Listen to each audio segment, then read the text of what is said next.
पूरी पंचायत को मैं नमन करता हूं। मेरा परिचय पंचायत में बोलने से पहले अपना परिचय देना चाहिए जी। बहुत कम उम्र में हूं, आपके बीच में आज आया हूं। मेरा नाम जयदेव डागर है, मैं जिला पार्षद हूं, वार्ड 10 से रोहतक से जी, हाल का पार्षद हूं जी। और जी मैं ना ताड़ा कोई भाषण देना रहा जी, ना नेता बनना रहा, मनीषा ने अपनी बाण मान का रहा हूं जी, पर खरड़ पे बैठना रहा ढाणी लक्ष्मण गांव के अंदर। हमने दर्द होया 13 तारीख से जब ये मामला चला। 2 मिनट लूंगा भाई, कोई से भाई ने एक बार शांति से बैठ के सुनियो। अपने विचारों का आदान प्रदान करना है हमारा यहाँ पर काम, अपना सुझाव देना है। और नहीं पता भाई किसके मुखारबिंद से परमात्मा क्या वाणी निकलवा दे और उस बात का समाधान भी हो जाए। मैं एक बार आप सबसे निवेदन करूंगा, मेरे युवा साथी जो ज्यादा उत्सुक हैं भाई, एक बार सभी बैठ जाओ। आपके बीच में इस हरियाणा के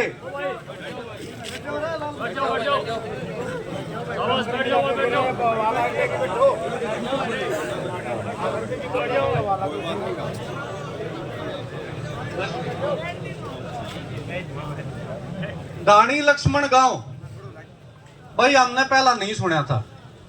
मैं 29-30 साल का हो गया, मैंने अब तक नहीं सुना था इस गांव का नाम।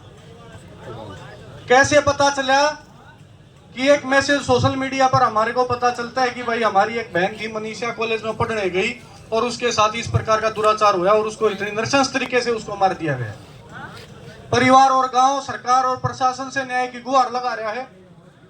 हमने भी सोचा भाई एक मनीषा हमारा घर भी है, काका ताऊआ में भी हमारा भाई भतीजी भी है, बेटी भी है, भाई वे भी पकड़ जाओ भाई। न्यू बाट अगर देखांगे ना, कबूतर आंख में चलेगा, बिल्ली भाज जाएगी तो भाई कबूतर की आंख में चल भाई बिल्ली नेड़ न तोड़ेगी। न्यू मत मानियो भाई, लक्ष्मण ढाणी गांव की बेटी थी, भिवानी की बेटी थी, 36 बिरादरी की बेटी थी, पूरे हरियाणा प्रदेश की और पूरे देश की बेटी थी। और आज इस धूप के अंदर 80-80 साल के बुजुर्ग, पढ़ाई करने वाले मेरे युवा साथी, सभी काम धंधा करने वाले आदमी है भाई, ये इसलिए खड़े हैं दिन और रात इस सेवा के अंदर कि इस परिवार को और इस गांव को न्याय मिलना चाहिए और पूरे हरियाणा के अंदर एक मिसाल पेश होनी चाहिए कि और किसी बेटी तरफ कोई ऐसे देखना चाहिए। बेड़िए भरे पड़े हैं और उनका साहस इसलिए बढ़ जाता है कि इस प्रकार की निकम्मी सरकार उनको तवज्जो दे देती है और उनका संरक्षण करती है। और वो संरक्षण करने के बाद उन बेड़ियों की हिम्मत बढ़ जाती है कि गला भी काट दिया जाता है, शरीर को नोच दिया जाता है, फूंक दिया जाता है और मार के फेंक दिया जाता है झाड़ियों के अंदर। ये सरकार जब आई इस प्रदेश के अंदर, देश के प्रधानमंत्री ने एक हरियाणा की धरती से नारा दिया था, बेटी बचाओ बेटी पढ़ाओ। गरीब मजदूर आदमी अपनी जेब से अपनी बेटियों को पढ़ाने लग रहे हैं, पर बचाने की जिम्मेदारी इस निकम्मी सरकार की थी जो ये निभा नहीं पा रहे। और हमारा सवाल भी ये बढ़ता है, जनता ने कमी नहीं छोड़ी भाई, 3 बार इनको जिता के सदन के अंदर भेज दिया। हम कह देते हैं भाई जो हमारी सेवा में जो लग रहे हैं ना, हमारे जो नौकर हैं, एसपी है भाई, जो SHO है, पुलिस वाले, ये हमारे नौकर हैं भाई, सरकार के नौकर हैं। और आप तो एक बात सीखी है, आपने एक कहावत बना रखी है, आप कहते हो हाजी की नौकरी नाजी का घर। इन नेता हाजी करनी, अपने बालक पालने हैं। मंशा किसकी खराब है? मंशा सरकार की खराब है। सवाल हमने सरकार से करना चाहिए। मैं हाल का जिला पार्षद हूं भाई, सरपंच और पार्षद बनने के बाद खासकर मेरी उम्र में किसी मंत्री नेता के पाछे चप्पल जूती ढाई रहे हैं।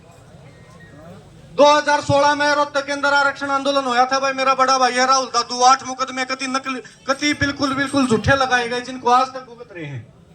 और वहीं से आप लोगों से सीखा था कि संघर्ष का रास्ता क्या है और उसके ऊपर क्या क्या कठिनाइयां आती हैं, उसको सीख कर आपके बीच में आए हैं। उसके बाद में गौचरण भूमि का आंदोलन संत गोपाल दास जी के साथ करा, गंगा बचाने का आंदोलन स्वामी सदानंद महाराज के साथ गंगा हरिद्वार ऋषिकेश के अंदर करा, किसान आंदोलन के अंदर रहे। मेरे एक चाचा थे, बुजुर्ग थे, और वो एक बात कह रहे थे कि भाई आज सरकार और प्रशासन जो है मंडी के अंदर रेस्ट हाउस के अंदर हमारी बहन का, बेटी का डेड बॉडी रखे बैठी है और वो रात को यहाँ पर आकर और अंतिम संस्कार करेंगे। 2020-21 के अंदर किसान आंदोलन था, आप सभी को याद होगा। 26 जनवरी की शाम को राकेश टिकैत को लठ मार के ताने की कोशिश थी, वहां से मार के फेंकने की कोशिश थी, अंदर जेल के अंदर डालने की कोशिश थी। एक वीडियो वायरल हुई थी, यो हरियाणा था, ये लोग थे, इनके ट्रैक्टर थे, इनके लठ थे, वह सरकार पाछे कर दी थी, वो धरना फिर से चला और सरकार को घुटनों पे लाकर रख दिया था। ये ढाणी जो लक्ष्मणगढ़ गांव है, हरियाणा का केंद्र बिंदु है, और आप लोग इतने कमजोर नहीं हो कि आके भाई थारे ऊपर का आके कोई आके इस लड़की का अंतिम संस्कार कर जाएगा। यह बात एक परिवार की नहीं है भाई, एक गांव की बात नहीं रह रही है। एक मैसेज आपकी एक कॉल पूरे हरियाणा को और पूरे देश को इकट्ठा करने का काम कर सकती है।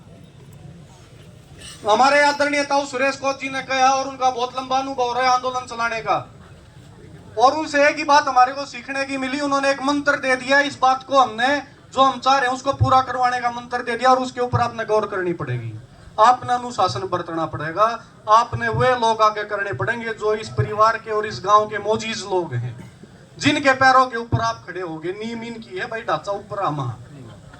और दूसरी बात, पूरे हरियाणा के हर जिले से आदमी यहाँ पर हैं।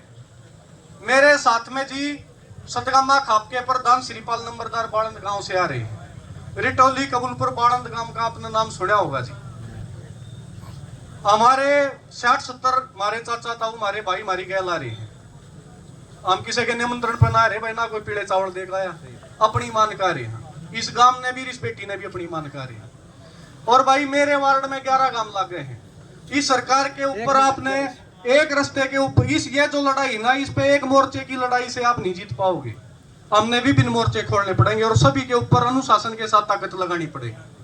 और उसके यहाँ पर विभिन्न गांव के आदमी, विभिन्न जिलों के आदमी यहाँ पर खड़े हैं। मेरा सुझाव है कि इस सरकार को अकेला भिवाड़ी में हम ज्ञापन ना देकर ना चेताकर हर जिले में और हर गांव स्तर के ऊपर इस आवाज को उठाएं। और मेरे वार्ड के 11 गांव हैं जी, आज से ही हम इस बात की शुरुआत करेंगे। लोगों को कैंडल मार्च के तरीके से ले जाकर और डीसी साहब को ज्ञापन देकर रोहतक के अंदर हम दिखावाएंगे। जितने भी किसान मजदूर संगठन है, कर्मचारी संगठन है, हमारे छात्र संगठन है, उन सभी को कॉल देकर उन सभी को संगठित करके हम वहां लेके जावाएंगे।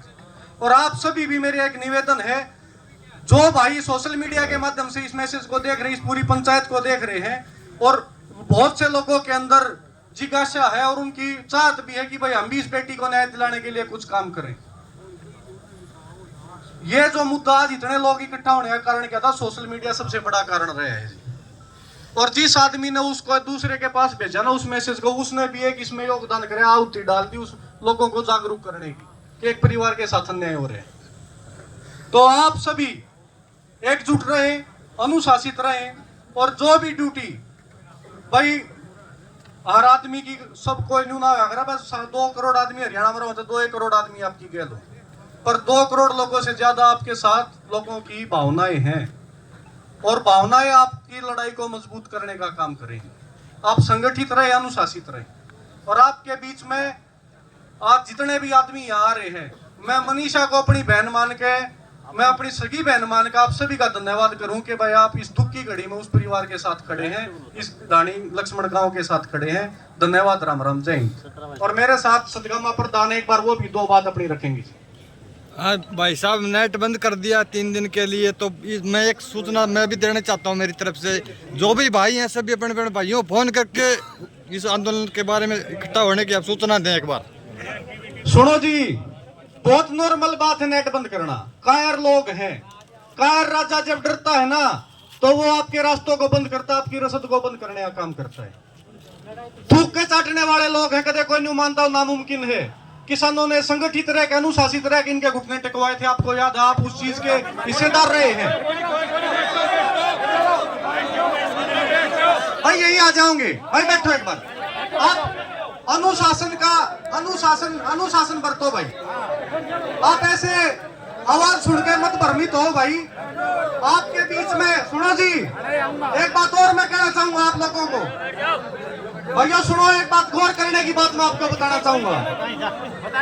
आड़े 2-4 आदमी सीआईडी के भी हमारे बीच में रहेंगे सारी आने, और वे आदमी भी रहेंगे जो आड़ा आके एक दूसरे के ने डड़ा बगा के शुरुआत करवा के चले जाएंगे। भेड़ चाल मन्ना बनो भाई, भेड़ बढ़ाओगे तो नुकसान खाओगे। सफलता पानी है, इस परिवार को न्याय दिलाना है। और अगर आप सच्ची आत्मा से आ रहे हो तो अनुशासन में रहोगे। जो भी गांव के आदमी, जो मौजूद लोग फैसला करेंगे उसका अनुपालन अगर आप करोगे तो आप सच्चाई के साथ यहाँ पर हो, ना तो बाकी से गालियोड़ हो और अलग मंशा लेकर आ रहे हो।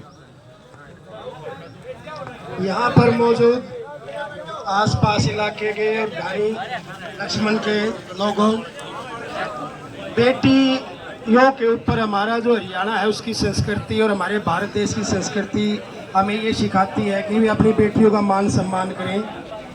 सरकार जो बेटियों के लिए जो सिर्फ नारा देती है, लेकिन वो बेटियों को हम लोग पढ़ा